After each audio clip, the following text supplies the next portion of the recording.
Hi ladies! Okay, so once again we are talking about systematic nomenclature of binary compounds. We covered the previous class type 1, so in this video I'm going to explain type 3 compounds. So in this case the key here to identify compounds that are type 3 is to identify nonmetals as part of the compound. Okay, so the steps are pretty much the same. Sorry, this is step 2. The steps are pretty much the same. We name the first element and we are gonna add the name for the second part. But in this case, what we are going to use particularly for this kind of compounds is the numerical prefixes. Mono, di, three, tetra, penta, hepta, hexa, etc. Depending on how many atoms the compound has. So for the first element, we only need the prefix if there are 2 or more. Okay, 2 or more. So in this case, we never use mono. So mono is never used for the first element. For the second element, yes, it is needed, always. So from this one, mono, D3, and everything else. So it's starting from 1. And in the first element, it's starting from 2. So let's see some elements to clarify a little bit how this works. So in the first example, we have the well-known compound that we all have heard of, CO2, which is carbon dioxide. Okay, so if you notice, we are not saying monocarbon, we just say carbon. That's what I was mentioning earlier. Mono is not used for the first element, so it is written here on top as well.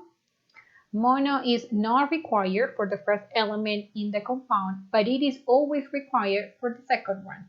So, okay, so that's the only maybe very picky rule. All the rest is it's pretty straightforward.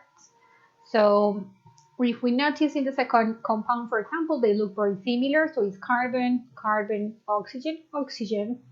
The only difference is the 2 atoms in here and 1 atom in here. So that's what we have to let to know through the name. So that's why the name has to be very specific. So in this case, by naming this compound, we will clarify to anybody reading that the compound is going to look different and the formula is slightly different to the other one. So we name the first compound, carbon, and then we name the second one. In this case, as we mentioned, we have to use the mono numerical prefix, monoxide.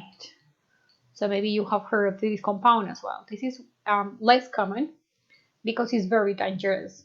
So for example, in our homes, the gas pipelines have to be checked from time to time because they have to check that there is no excess of carbon monoxide being produced because this is toxic for us if we breathe it.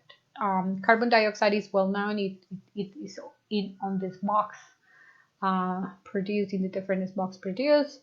So yeah, that's the difference between the two names. The only difference is the numerical prefix to indicate how many oxygens, dioxide, 2 oxygens, monoxide, 1 atom of oxygen. Okay, if you notice the other rule for these compounds, all of the compounds contain the first element as a nonmetal. So all of them are nonmetals. Nitrogen is a nonmetal, carbon is a nonmetal, iodine, phosphorus, sulfur, they are all located on the right side of the periodic table. They are all nonmetals. If you are not sure, if you are given a list of a lot of compounds that we don't know whether they are metals or non-metals, then you can always go and check the periodic table and make sure that it is a non-metal if you are going to use this nomenclature here. And then, for example, this one, let's name this one together and then you can work in the other 3. So we name the first element. And in this case, it's a 2 here, so I have to use the numerical prefix to indicate that there are 2 atoms of nitrogen. So it's going to be D, nitrogen, just to indicate 2 atoms of nitrogen. And then 5, So it's going to be pent